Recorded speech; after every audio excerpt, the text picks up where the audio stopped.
Hey, so aside from making videos, doing live videos and pre-recorded stuff, for our business and businesses, to market them over the years, I think that the second most fun and creative output for me inside of the marketing is writing. Is writing copy, and it's quite interesting to view actually. So first of all, every time I make a video, I watch every single one back. If I've done a live video, I go back and watch it immediately, and I make mental and physical notes around stuff that I can observe as being really great, and stuff where I think, oh yeah, maybe change that, and give myself a little bit of a critique. And then I'm always and always have been and always will be open to external critique, observation, and feedback as well. And that's helped. I can't even explain how much that's helped over the years. And I've definitely been through periods of time of when I've made videos and I ended up falling into a style that I believed would be beneficial to gain more views and grab people's interest, but it actually made me feel icky, made me feel horrible, clickbaity, this snap editing where everything's really butted up close together.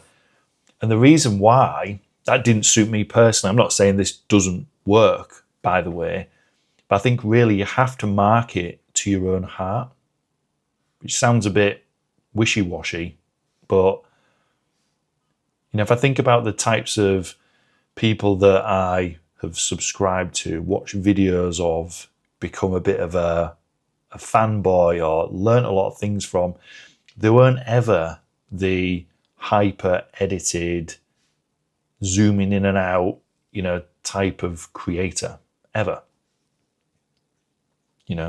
These people sat and just excuse me, sorry. Sorry for coughing in your ear. These people would just sat and have a conversation and explain, this is what I've been doing, this is what I've been trying. There might be something for you to take away inside of this. And I enjoy learning that way, I enjoy learning that way rather than I am the authority and this is the only one way to do things. And if you don't do it my way, you're a loser. And even just saying that I've tried marketing this way, I have. And it was horrible. I have to say it was absolutely horrible. I don't even think I liked myself during those periods of time, to be honest. But anyway, that style of that, like, almost like, I don't know if you class it as direct response.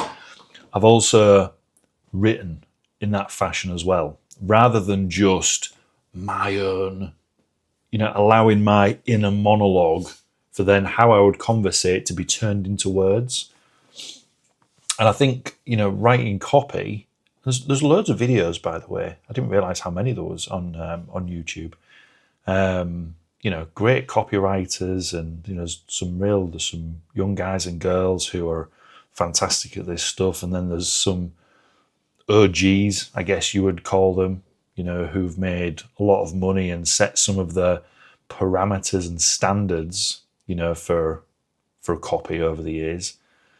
But I'll be honest, I've actually never studied any of those people.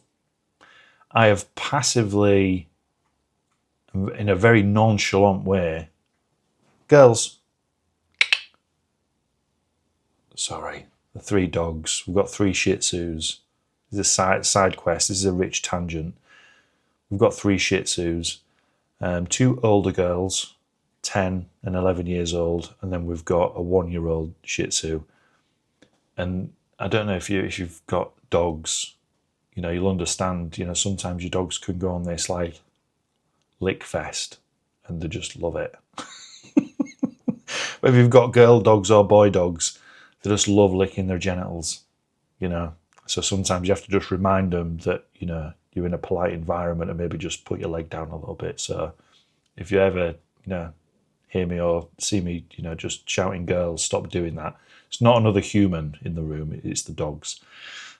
So with copy, I've never sat down and studied, you know, a particular style of how to write or followed any way of doing things.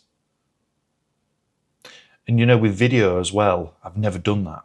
Instead, I've trusted that what I've learned through just communicating with people, through the sales jobs I've had, through the businesses that we've had, through just being what I would personally class in a non-egotistical way, being a decent communicator. I've used that as ammunition and constant worldly real life feedback to take into how I write and how I want to show up, you know, on video. Wow, you have been loud. Stop with the licking. Good girls. They also snore a lot as well. If you've got Shih Tzus, you'll understand, or any sort of little dog with a bit of a, you know, a smushed up face.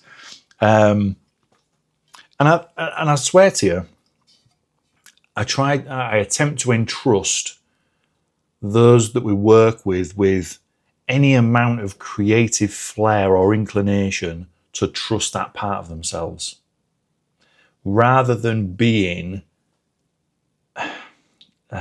like a sausage from a sausage factory, if that makes sense. You know, just imagine this long line, you know, in this like clinical factory of where any old meat is just rammed into, you know, the sausage sheath. Is that what it's called? I have no idea. But you know what I mean? It's rammed into this sausage sheath, and then all these little sausages, they just look, smell, and appear exactly the same way. And that's one of my really core, fundamental, you know, noisy bits of feedback for people, you know, through our own marketing. And, you know, when we work with people, very hands-on in a very close fashion, is don't fall into the sausage factory way of doing things. Don't just take on what everyone else is doing and just put your tiny little spin on it. Find your own angle with this, because how you've experienced life, your take on things, your perceptions, your understanding of them, your little words, your little ways you explain things, whether it's with yourself, whether it's in your family life, with your friends, that can, you know, that can be the thing, you know, that can be the way you then presented in a real way to the rest of the world. I think that's really powerful. I think that's really powerful.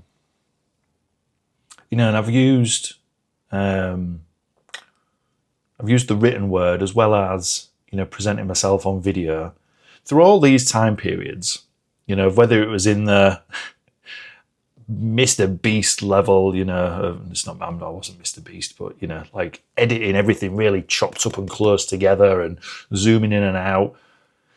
And the same with the copy, you know, when I was doing these big bold like hooks and then like, you know, writing the next part of the body to pull people into, you know, the rest of what we've got to say, and then, you know, building up the anticipation and all this sort of shit. It's like,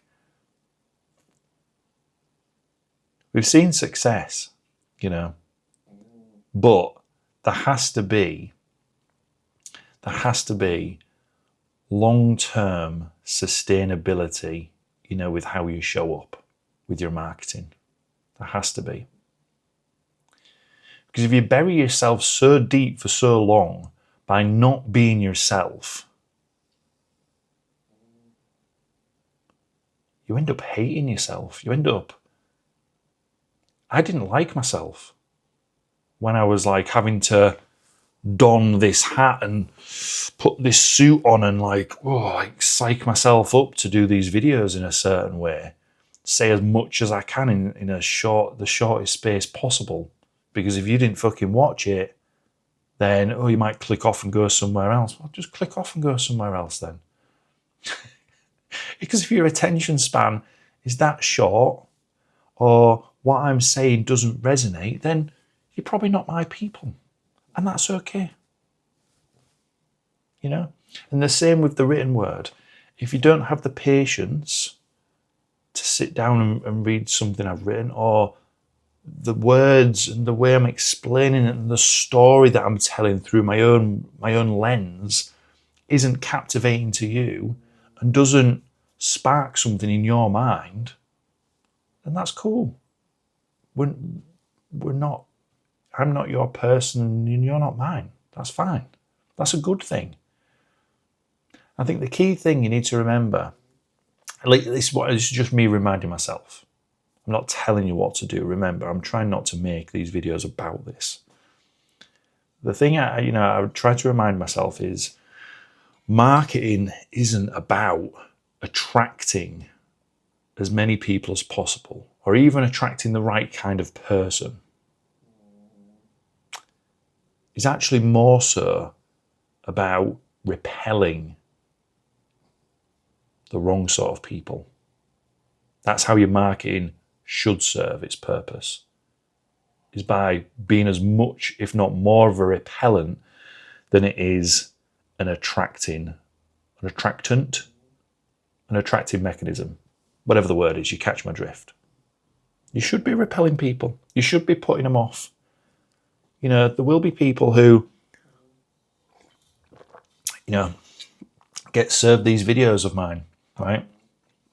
And they'll be getting 30 seconds in and they'll go, oh God, say what you got to fucking say fast to get to the fucking point, guy. And that's all good.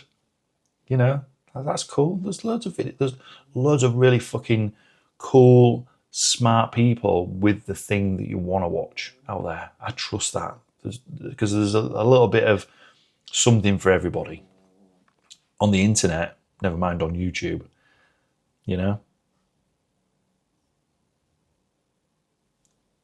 Just something to think about with your marketing. If you do marketing, if you don't, you've not got a business, or even if you don't, here's another take, right? Even if you don't have a business, I truly believe, and I've witnessed this with people that I know, where they start doing videos, and because now they're faced with the reality of listening to themselves and watching themselves and presenting who their current selves are to the outside world, it makes people have a really long, hard think. Oh, maybe there's a few things I need to work on. I think that's a cool thing. And not in a self-destructive way, not like oh God, I'm so ugly, I need to get this, that, and the other sorted before I'm able to go on camera. I just mean like little things, like, oh, well, I don't talk very clearly, do I, when I'm on camera? Okay, well, what makes you say that? Well, because of this and this and this and the way that I listen to myself. That's good observation. That's good self-perception. Do you want to do something about it? Actually, I do want to do something about it. Cool. Do something about it then. You can make a choice for yourself. So I think, and writing, exactly the same. It's no different to, people encouraging others to journal, do a daily journal, share your thoughts with yourself, have a nice chat with yourself, and, be grateful for things. You can do that, on the keyboard with, pen to paper. And again, it teaches you something about yourself. It's like a hidden personal development tool. To maybe, I don't know, maybe it helps to build your courage and your self-confidence up from being on camera. Maybe it helps you to get in touch with a part of yourself that wasn't there before. Anyway, I'm gone on a rich tangent. So back to my point. Point being is whatever you're using inside of your marketing, my personal lessons to me are, don't sell out. Don't sell out to making videos in a way that don't align with who you really are and how you love to consume other people's knowledge and insights. Do it how you want to do it. Do it your way. Make your own factory rather than being a little sausage from some giant manufacturing plant that looks and smells and tastes the same as everybody else. And the same with your writing. The same with your writing. Write how you want to write. Pour your heart out. Sell on every post. Whatever. Does it matter? If you can get the result that you're looking for from being yourself, I think that's the most important thing. Don't sell out and dampen your fire and kill a part of yourself off and then look back through the last 2, 3, 4 years and think, wow, I don't even recognize myself because I have forced myself into a pair of shoes and it's completely reshaped how I walk, how I hold myself, everything, but not in the way that I desire.